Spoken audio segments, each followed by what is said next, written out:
Don't block them. Don't beg them. Don't even react. Because the moment you do either of those things, you hand them exactly what they wanted. Right now, somewhere, someone is staring at their phone, finger hovering over the block button, feeling like that's the strongest move they can make. It's not. And in the next few minutes, you're going to understand why.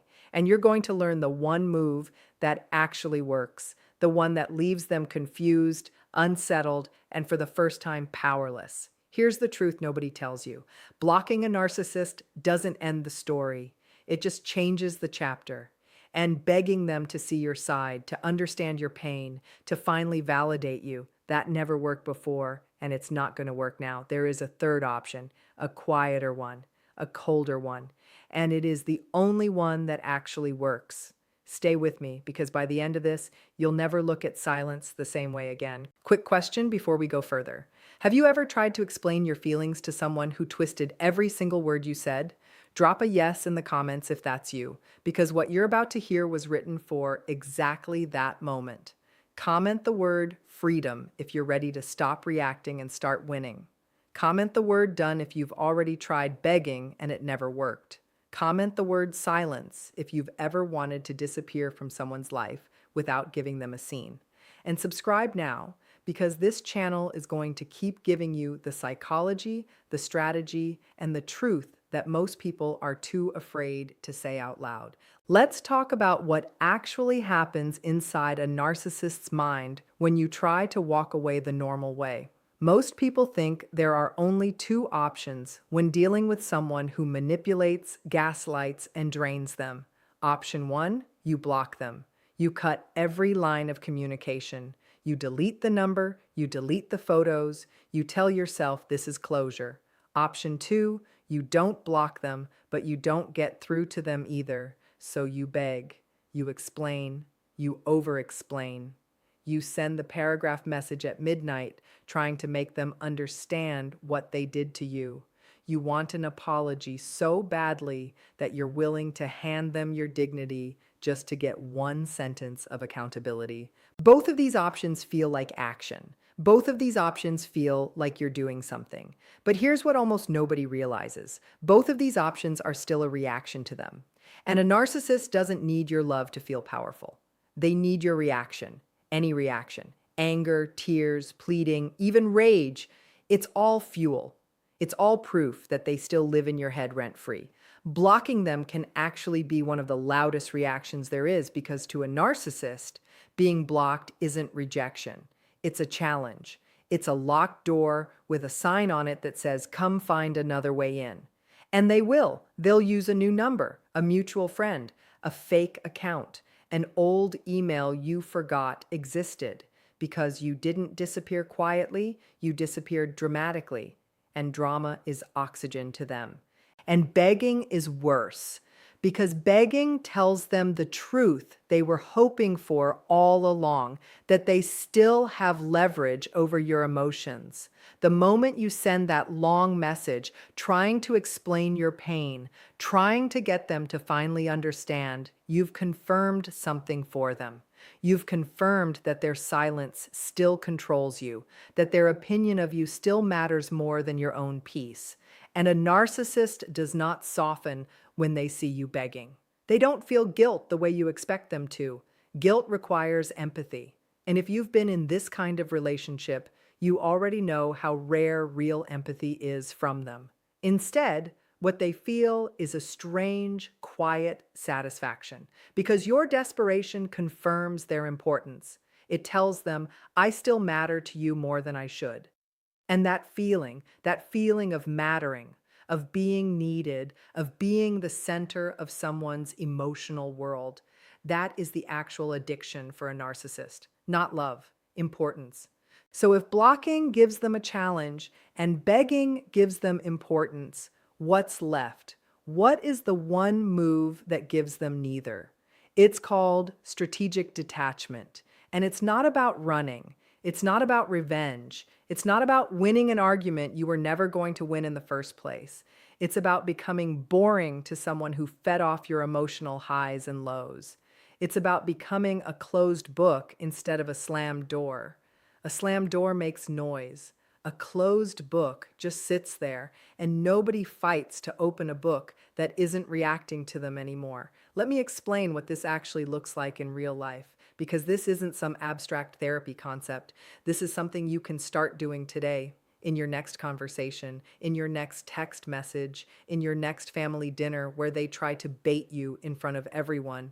Strategic detachment means you respond, but you respond like a person reading off a script that has zero emotional charge in it. No anger, no sarcasm, no long explanations.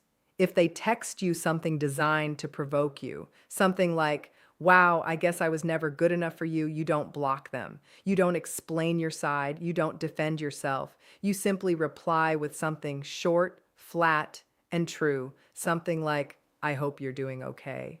And then you stop typing. That's it. No further explanation. No paragraph justifying your feelings. No attempt to make them understand your side of the story. Why does this work? Because a narcissist's entire strategy depends on your emotional reaction being predictable. They know if they say this specific thing, you will respond with hurt. They know if they play victim, you will respond with guilt. They know if they accuse you of never caring, you will respond by proving that you do. It's a script they've run 100 times, and it's worked every single time because you've been playing your part perfectly without even realizing it. The moment you stop reciting your lines, the whole play falls apart. There's no scene without both actors. And when you become flat, calm, and short, you're no longer acting. You're just standing there while they perform to an empty room. This is the part that shocks people the most. When you stop reacting the way they expect, the discomfort you feel is not a sign that you're doing it wrong. It's actually a sign you're doing it right. That discomfort is called extinction burst, and it's a real documented pattern in psychology. When a learned behavior stops getting the reward it used to get, the behavior doesn't just quietly disappear. It gets louder first. Think about a vending machine that suddenly stops giving you your snack after you press the button. You don't just walk away. You press the button again, harder. You shake the machine a little. You press a different combination, hoping something changes. That's exactly what happens when a narcissist senses you're no longer reacting the way you used to. They escalate. They might suddenly become more charming, more apologetic, more loving than they've been in months, because charm has worked before to pull you back in. Or they might escalate into anger, accusations, guilt trips, telling you that you've changed, that you've become cold, that you used to care, and now you don't. Both of these are the vending machine being shaken. Both of these are proof that your calm, flat, boring response is working exactly as it should. This is where most people fail, right at this exact moment. Because when the extinction burst happens, when they suddenly become sweeter or suddenly become angrier, people mistake this for change. They think, wait, maybe they really have realized what they did wrong? Maybe this time is different. And they let their guard down and they go right back into the old pattern of over-explaining, over-forgiving, over-hoping. Understanding this one concept, the extinction burst, is the difference between someone who breaks the cycle in weeks and someone who stays stuck in it for years. When the intensity spikes, that's not a sign to go back. That's a sign the plan is working and you need to hold steady a little longer. Let's go deeper into why blocking specifically backfires more than people expect, because I know some of you are thinking, but I already blocked them and it felt amazing. And I'm not saying blocking never has its place. In situations of real danger, real threats, real abuse where your safety is at risk, blocking and even legal protection is absolutely necessary, and nothing about this video is telling you to stay reachable to someone who is a danger to you. This is specifically about the more common situation, the ex-partner, the difficult parent, the toxic friend, the manipulative coworker, someone who isn't a physical danger, but who has spent months or years keeping you emotionally hooked through highs and lows. In these situations, blocking often becomes a performance rather than a boundary. Think about how blocking usually happens in real life. It's rarely calm. It usually happens after a huge fight, after a devastating message, after you've cried on the bathroom floor for the third time this month. You block them in a moment of peak emotion, which means the block itself carries all of that emotional charge with it. And here's the twist. A narcissist can sense that charge even without seeing your face. They know that a block that comes right after a screaming match or a heartbreaking discovery is not calm detachment. It's an emotional explosion with a lock on the door. And explosions are interesting to them. Explosions mean they still have that much power over you. So instead of moving on, they start finding ways around the block because on some level they know that person is still boiling with feelings for me. Whether that's love or hate doesn't matter to them because remember, the addiction isn't love, it's importance. And then there's the part nobody wants to admit. Blocking someone doesn't unblock them from your mind. You can remove their number, but you can't remove the 4 years of memories, the inside jokes, the version of them you fell for in the beginning before the mask started slipping. So people block them on the outside while still replaying conversations with them on the inside, still rehearsing what they should have said, still checking if a mutual friend has posted anything about them. The block becomes a wall around your phone, but not around your thoughts. And a narcissist, even from a distance, without lifting a finger, can sometimes sense they're still living in your head because you'll unconsciously bring them up in your voice, in your posts, in the way your energy shifts around certain topics. This is why strategic detachment, learning to be internally unaffected first, matters more than any external block ever could. Let's talk about the psychology of why begging never works either, because I want you to fully understand this so you never fall into that trap again. When you beg someone to understand your pain, what you're really doing is asking them to have a level of empathy they may not be capable of. And this is one of the hardest truths in dealing with a narcissistic personality. It's not that they refuse to understand you out of stubbornness. In many cases, they genuinely cannot access the emotional depth required to fully absorb what you're feeling. Empathy requires the ability to sit with someone else's pain without immediately making it about yourself. For many narcissists, any conversation about your hurt gets quickly redirected into a conversation about their intentions, their stress, their side of the story, or worse, into a counter-accusation about something you did wrong 5 years ago that has nothing to do with the current conversation. So when you beg, you're bringing a bucket of water to someone holding a bucket with holes in it. No matter how much you pour in, it drains out before it can ever fill up. And the exhausting part is you start believing the problem is that you haven't explained it well enough. So you try again with better words, with more patience, with more vulnerability, thinking this time they'll get it. This time they'll finally see me. And each time, the same thing happens. Not because you failed to communicate, because the person on the other side isn't equipped to receive it the way you need them to. This is why strategic detachment isn't cold for the sake of being cold. It's actually the most self-respecting response once you understand this pattern. You stop trying to pour water into a bucket with holes.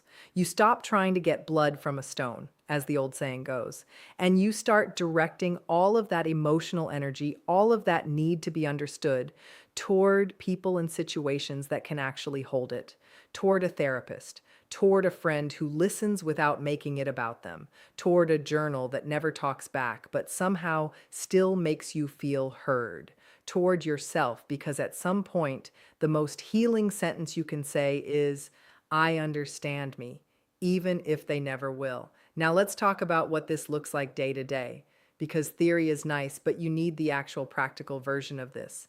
The first rule of strategic detachment is the gray rock method, but with an upgrade, because gray rock alone, meaning becoming completely boring and emotionless in every interaction, can sometimes backfire if it comes across as obvious avoidance, which can actually provoke a narcissist who reads it as you punishing them. The upgrade is what some people call the calm rock method. You're not cold. You're not warm either. You're simply neutral, polite, brief, and consistent. If they ask how you're doing, you say, "Doing okay, thanks." And you don't ask them the same question back unless you genuinely want to know. If they try to bring up old conflict, you say something like, "I don't think going over that again is going to help either of us." And then you change the subject or end the interaction. No anger in your voice, no sarcasm, just a wall made of calm. The second rule is limiting information. Narcissists often use information as ammunition. If you tell them about your new job, your new relationship, your new success, be aware that this information can later be twisted into competition, jealousy, or manipulation. This doesn't mean you become secretive and paranoid with everyone in your life. It means specifically with someone who has a track record of using your life against you. You keep your circle of information smaller. You don't need to announce your wins to someone who has historically tried to diminish them. The third rule is the 24-hour pause. This is one of the most powerful tools you can use, and it's incredibly simple. When they send a message designed to provoke a reaction, whether it's guilt, anger, sadness, or even false hope that they've changed, you do not respond in that moment. You wait, even just overnight. Most people feel an intense urge to respond immediately because urgency is exactly what manipulation thrives on. It wants you to react while your emotions are highest and your logic is lowest. When you wait 24 hours, even just a few hours, you give your nervous system time to come back down from that spike, and what you eventually respond with, if you respond at all, comes from a calmer, clearer place instead of a reactive one. The fourth rule is choosing silence as a full sentence. This is different from blocking. Silence, in this context, means you are still reachable. You haven't cut them off dramatically, but you also don't feel obligated to respond to every single message just because it arrived. If someone sends 3 paragraphs trying to explain why you're the problem, you don't have to respond to all 3 paragraphs point by point. You can simply not respond at all and let the silence itself be the answer. Silence doesn't need justification. It's not rude. It's not petty. It's simply the absence of fuel. Now, here's something Dr. Ramani style content often emphasizes, and it's worth repeating here in plain language. Narcissists often engage in something called hoovering, named after the vacuum cleaner brand, because it describes how they suck you back in after a period of distance. Hoovering can look like a sudden apology out of nowhere, a sweet message reminiscing about better times, a crisis they conveniently reach out to you about, knowing you have a hard time ignoring someone in pain, a mutual friend suddenly bringing up how much they miss you. This is where strategic detachment gets tested the hardest, because hoovering is designed specifically to exploit your hope that maybe they've changed, your hope that the good version of them you fell for still exists somewhere underneath all of this. And sometimes that hope is so strong that people ignore months of red flags because of one sweet message. The way to recognize hoovering is to ask yourself one question. Has their behavior changed consistently over time, or has only their communication changed in this one moment? Words are cheap, and narcissists are often incredibly skilled with words, because words are how they've survived and manipulated for years. But consistent behavior over weeks and months is much harder to fake. If someone hurt you repeatedly for 2 years and then sends one heartfelt message, that message does not erase 2 years of patterns. It's simply the vending machine being shaken one more time, hoping this particular combination of words gets the old reaction out of you. Let's talk about a story, a composite of situations many people go through to make this more real. Picture someone named Sarah. Sarah spent 3 years with a partner who would shower her with affection in public, calling her his soulmate in front of friends, but in private would criticize everything from how she dressed to how she spoke to her own family. Whenever Sarah brought up how his words hurt her, he would flip the conversation, saying she was too sensitive, that she was imagining things, that no one else has ever complained about how he treats them. Sarah started to believe maybe she really was the problem. She began journaling every incident just to remind herself she wasn't crazy because the gaslighting had gotten so intense that she started doubting her own memory of events that happened just hours earlier. When Sarah finally decided to leave, her first instinct was to block him everywhere, delete every photo, and tell her friends she was done for good. Within 2 weeks, he found a way to message her through a work email account she didn't recognize, framed as a professional inquiry. But the moment she responded thinking it was work-related, the message shifted into a personal apology, then guilt, then anger when she didn't respond the way he wanted. Sarah felt her nervous system flooding with the same anxiety she thought she had escaped. She almost gave in and explained everything to him one more time, hoping this final explanation would be the one that made him understand. Instead, she remembered something she had read about strategic detachment.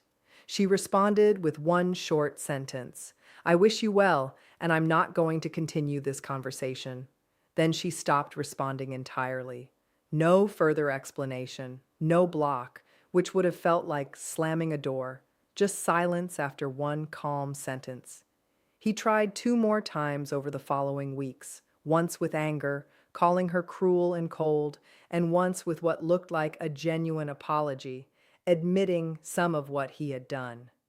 Sarah didn't respond to either, not out of hatred, but because she finally understood that no response he could send would change the years of pattern that came before it. Eventually, the messages stopped completely, and what Sarah described afterward wasn't triumphant joy. It was something quieter, relief, the specific relief of finally not being pulled into someone else's emotional weather every single day. This is the part people don't expect. The piece that comes after strategic detachment isn't loud or dramatic. It's quiet. It's the first Tuesday afternoon in years, where you don't check your phone anxiously wondering what mood they'll be in. It's the first time you tell a story about your past relationship or your difficult parent without your voice shaking. It's the first time someone brings up their name and you feel almost nothing, like hearing the name of a stranger from a news article. Let's address something important because this content matters not just for romantic relationships, but for family dynamics too, which are often even harder to navigate. When the narcissist in question is a parent, blocking isn't always emotionally or practically simple, especially around holidays, family events, or if there are other relatives you don't want to lose contact with. In these cases, strategic detachment becomes even more valuable because you often cannot fully disappear the way you might from an ex-partner. You might still see them at Thanksgiving. You might still get a phone call on your birthday designed to remind you of some old mistake instead of actually wishing you well. With a parent, the calm rock method looks like keeping conversations short and factual. If your mother brings up an old argument at a family dinner in front of everyone, hoping to embarrass you or pull you into a defensive reaction, you don't take the bait by defending yourself loudly at the table. You say something simple like, "I don't think this is the time or place for that," and then you redirect the conversation or excuse yourself from the table for a moment. You're not blocking your own mother from existing in your life, which might not even be realistic or desired, but you are refusing to hand over your emotional reaction as entertainment or ammunition in front of an audience. This is also where limiting information matters enormously with parents, because family members often share information with each other in ways romantic partners don't. If you tell your narcissistic parent something vulnerable, there's a real chance it gets repeated to other relatives, twisted slightly each time, until the story that comes back to you barely resembles what you actually said. Protecting your peace sometimes means being selectively private, even with your own family, especially about your emotional struggles, your relationship problems, or your finances, things that have historically been used against you rather than held with care. Let's shift to something equally important: the workplace, because narcissistic behavior doesn't only show up in romantic or family relationships. A narcissistic boss or coworker can make your professional life exhausting in a very specific way. They take credit for your work while ensuring blame lands on you for anything that goes wrong. They might flatter you intensely when they need something from you, and then ice you out completely once you've served your purpose. In this context, obviously you can't just block your boss the way you might block an ex. And begging your boss to see your side in a meeting full of people rarely goes the way you hope either. Strategic detachment at work looks like documentation and neutrality. You keep records of your work, your emails, your contributions, not out of paranoia, but because a narcissistic coworker or boss thrives in ambiguity where their version of events can dominate. You respond to provocations at work the same calm, brief way you would anywhere else. If a coworker publicly questions your competence in a meeting, hoping to see you flustered, the calm response, something like, "I'll follow up with the details after this meeting," denies them the reactive drama they were hoping to extract from you in front of everyone. Over time, colleagues who witness this pattern often start to see through the manipulator far more clearly than if you had matched their energy with visible anger or tears. Now, I want to address the emotional side of all of this, because strategy alone doesn't heal a wounded nervous system. Understanding these tactics intellectually is one thing, but implementing them while your body is flooded with adrenaline every time a notification pops up with their name on it is another thing entirely. This is why healing from a relationship with a narcissistic person, whether romantic, familial, or professional, requires more than just clever comebacks or the calm rock method. It requires actually processing the grief underneath it. Because here's something rarely said out loud. Even when you know logically that someone was toxic for you, that they manipulated you, that they never truly saw you the way you deserve to be seen, you can still grieve them. You can grieve the version of them you fell in love with at the very beginning, the one who seemed to understand you instantly, who mirrored your interests and your values so perfectly it felt like fate. That mirroring in the early stages of a relationship with a narcissistic personality is often not accidental. It's sometimes described as love bombing, an intense, overwhelming period of attention and affection early on that creates a bond so strong it becomes incredibly hard to reconcile with the person who later criticizes you, ignores you, or makes you feel like you're never enough. Grieving that early version of them, even while knowing the full picture now, is not a sign of weakness. It's a completely normal part of detaching from any deeply bonded relationship, even a painful one. In fact, some of the most difficult breakups to heal from are not the ones with the kindest partners, but the ones with the most confusing ones, precisely because your brain doesn't know how to file away someone who was both wonderful and cruel in the same body. This confusion is sometimes called a trauma bond, where the highs were high enough and the lows were painful enough that your nervous system became almost addicted to the unpredictable cycle itself. The same way certain addictive behaviors work through intermittent reinforcement rather than constant reward. Understanding trauma bonds helps explain why walking away, whether through blocking or through strategic detachment, can feel so much harder than it should logically feel, given everything you know about how badly you were treated. It's not weakness. It's neurochemistry combined with attachment history, and it deserves compassion rather than self-judgment. If you've ever asked yourself, why do I still miss someone who treated me so badly? The answer isn't that something is wrong with you. The answer is that trauma bonds are real, documented, and incredibly common, and healing from them takes time, support, and often professional help, not just willpower alone. This is why strategic detachment works best when paired with real internal work, not just external scripts for what to say in the moment. Building a support system outside of this relationship matters enormously, whether that's therapy, support groups, specifically for people healing from relationships with narcissistic personalities, or simply reconnecting with friends and family members you may have drifted from during the relationship, because narcissistic partners and parents often, whether intentionally or not, isolate you from other relationships over time, making their approval feel like the only approval that matters. Let's talk about rebuilding your sense of self after all of this, because that ultimately matters more than any clever response you give them. One of the most damaging effects of a long-term relationship with a narcissistic person is the erosion of your own internal compass. When you've spent years being told your feelings are wrong, your perception of events is wrong, your memory of what happened is wrong, you start to lose trust in your own mind.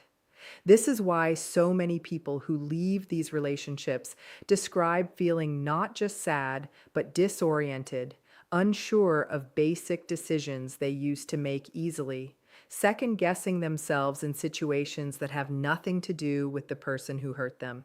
Rebuilding this internal compass starts small. It starts with making decisions and trusting them without needing outside validation for every single choice.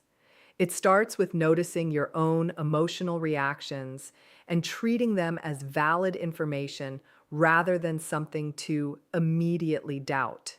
If something feels wrong in a new relationship or a new friendship, instead of immediately assuming you're overreacting the way you were trained to assume in the old relationship, you practice pausing and asking, "What is this feeling trying to tell me?" and giving yourself permission to trust the answer.